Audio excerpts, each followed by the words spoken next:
नमस्ते। मैं प्राध्यापक शिरीष कुलकर्णी बड़ौदा की महाराजा सयाजीराव यूनिवर्सिटी में प्राध्यापक था। बाद में सरदार पटेल यूनिवर्सिटी में कुलपति रहा। आज फिर से समाचार जरा हटके,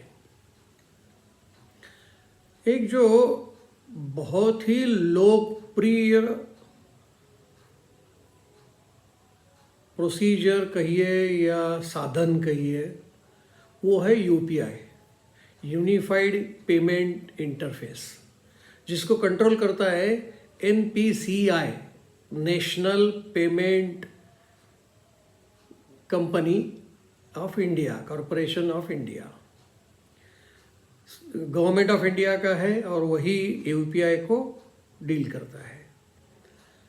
लेकिन यूपीआई के व्यवहारों की संख्या और उसकी वैल्यू, हर व्यवहार की वैल्यू यानी टोटल वैल्यू, इसके बारे में मैं आज बात करने जा रहा हूँ। मैं 3 महीने का टोटल कंपैरिजन के लिए आपके पास दूंगा। उसका एक कंक्लूजन जो है वो यही है कि मार्च 2025 यानी जो फाइनेंशियल ईयर 25 है, it is going to be over on 31 March. इसलिए शायद उस वक्त यूपीआई के व्यवहार और उसका वैल्यू वो बहुत ज़्यादा था, लेकिन मार्च में वो थोड़ा सा घटा है। लेकिन उसमें कोई दिक्कत नहीं है।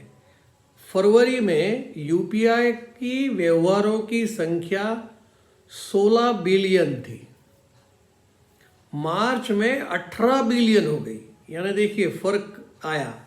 लेकिन अप्रैल में थोड़ा सा घटा है, वो है 17.89, इतना घटा है। यह जो विषय है वो वॉल्यूम का यानी व्यवहारों की संख्या,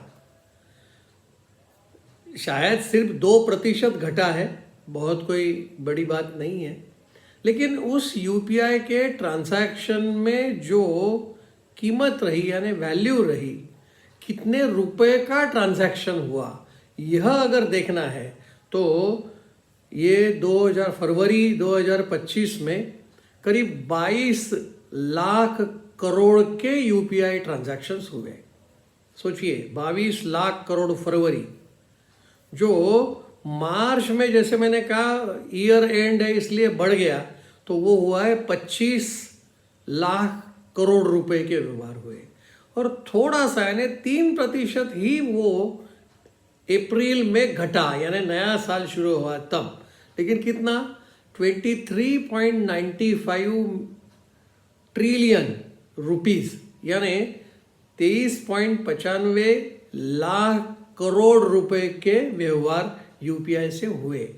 यानी आजकल इस यूपीआई की वजह से कोई बैंक में जाकर बेरर चेक दे करके कैश निकालता नहीं। दूसरा, वो न तो एटीएम में जाता है और वहाँ से वो पैसा निकालता है। सोचिए यूपीआई के बारे में भी इसलिए ज़्यादा पॉपुलर है कि एटीएम में अगर जाओगे, अभी जो नया किस्सा आया है, जो चेंजेस लाए हैं, वो जो फ्री विड्रॉवल्स फ्रॉम एटीएम थे, उसके बाद अगर एक भी विड्रॉवल हुआ तो 21 रुपया एक विड्रॉवल का है, जो अभी बढ़कर 23 रुपये हो गए। यानी इसलिए अगर हम एटीएम से पैसा निकालते हैं तो हमें चार्ज देना पड़ता है।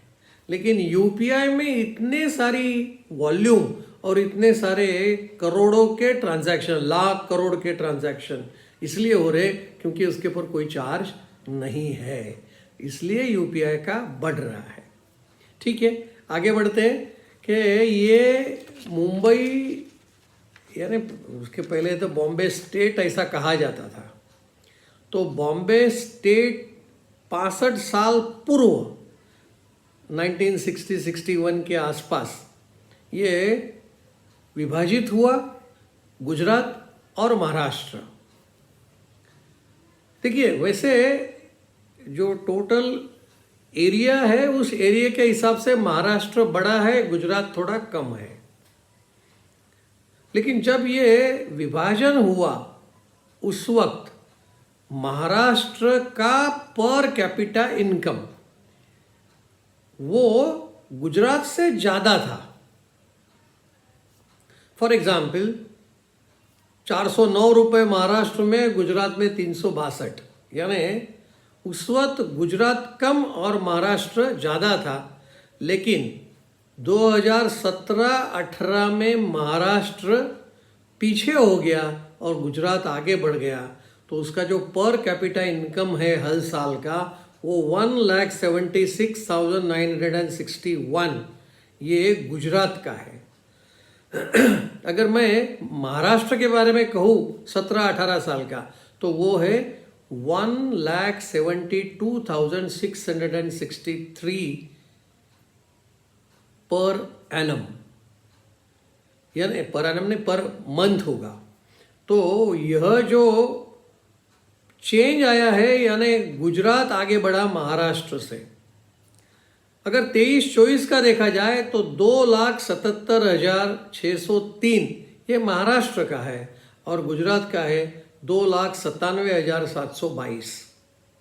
यानी गुजरात आगे बढ़ता गया, महाराष्ट्र पिछड़ गया इस पर कैपिटा इनकम के हिसाब से।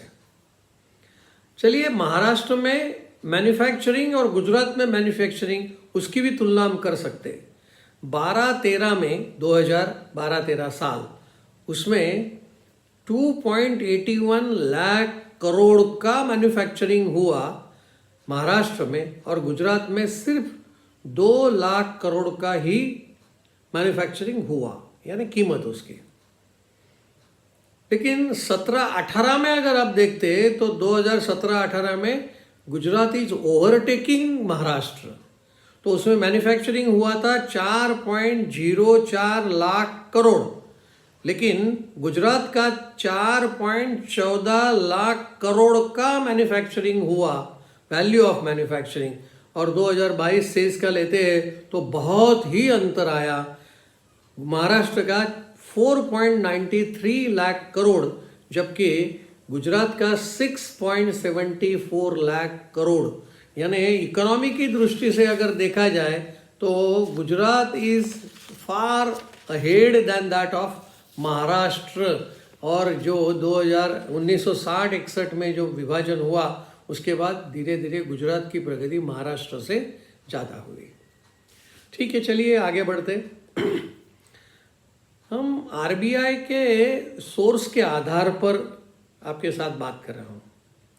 देखिए आरबीआई ने रेपो रेट एक बार 50 बेसिस पॉइंट घटाया रेपो रेट, उसके बाद में अभी कुछ एक आध महीने पूर्व 0.25 बेसिस पॉइंट और यानी 25 बेसिस पॉइंट, तो इतना कम किया।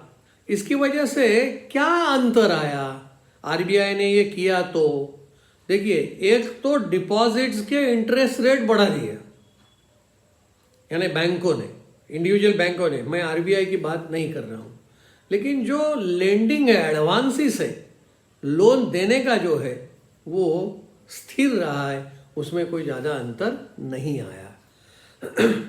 अगर हम क्रेडिट बैंक्स का देखते हैं तो उसमें हम नॉर्मली 3 सेक्टर्स लिखते हैं। एक है एग्रीकल्चर, दूसरा है इंडस्ट्री और तीसरा है सर्विस। बैंक्स के लिए तो और पर्सनल लोन जैसा होता है वो रिटेल लोन्स भी होते हैं, तो वो भी एक क्रेडिट है। अगर हम बैंक क्रेडिट देखें 2024 में 21 लाख करोड़ एग्रीकल्चर को दिया, इंडस्ट्री को 36 लाख करोड़ दिया, सर्विसेज को 46 लाख करोड़ दिया, और देखिए पर्सनल लोन उसमें 53 लाख करोड़। इतने बैंक क्रेडिट ये 2024 में हुई, यानी कुल मिलाकर 164 लाख करोड़ रुपए का क्रेडिट बैंक का हुआ। अब देखिए, अगर हम थोड़ा सा कंपैरिजन करते हैं तो एग्रीकल्चर का 21 से बढ़कर 25 में, यानी 24-25, तो 24-25 में 23 लाख करोड़, यानी 10% ज़्यादा हुआ है। इंडस्ट्री का 36 था वो 39 हुआ, सर्विसेज का 46 था वो 52 हुआ, रिटेल लोन तो और भी ज़्यादा हो गया, 53 लाख करोड़ से बढ़कर वो 59.5 करोड़ और टोटल 182 करोड़ इतना हुआ। यानी बैंक लोन्स जितने जा रहे हैं उतनी आवक उनको मिलने वाली है। लेकिन आजकल देखिए बैंक्स की जो क्रेडिट है उस क्रेडिट से जितनी आय, जितना रेवेन्यू उनको मिलता है उस रेवेन्यू से तो ज़्यादा है उनकी सर्विसेज देने का। आजकल चेकबुक भी आप मांगो तो उसका भी वो लोग पैसा लेते हैं। यानी हर प्रकार से हर सर्विसेज का बैंक्स लोन चार्ज करती है। चलिए आगे बढ़ते हैं।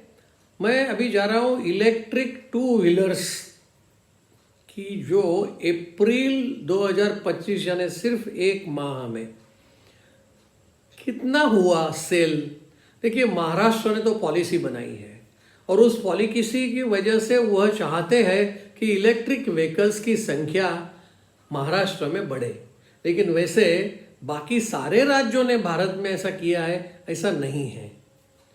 अगर हम देखें तो टॉप पर तो आज भी ओला है। उनका शेयर जो है वो 22.40% टोटल इलेक्ट्रिक 2 व्हीलर्स की बिक्री अप्रैल 2025 की मैं सिर्फ बात कर रहा हूँ, वो है ओला की 18,835।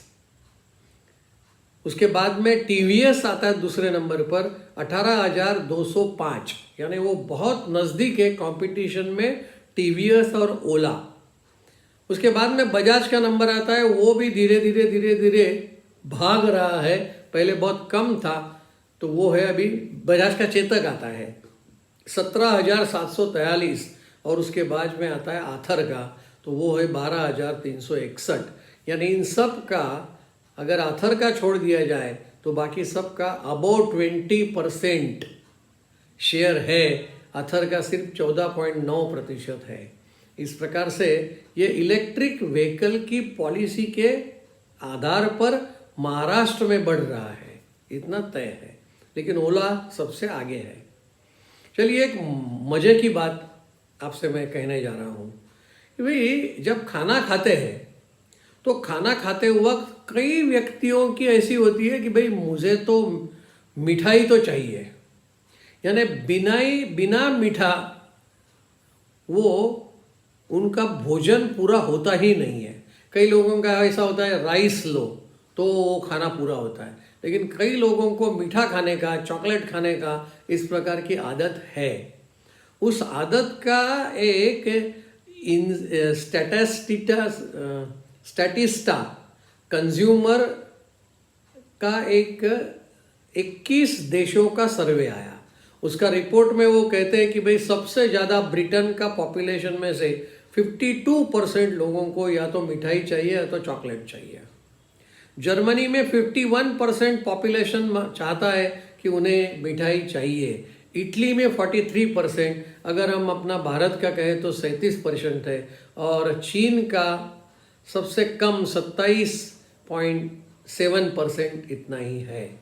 यानी इस प्रकार से ये रोज मिठाई खाने वाले लोगों को डायबिटीज़ तो नहीं होता होगा, लेकिन फिर भी शरीर में कुछ ना कुछ समस्याएं मिठाई खड़ी करती है, ऐसा मुझे लगता है। बस इसी शब्दों से मैं अपनी वाणी को विराम देता हूँ। आभार, थैंक यू।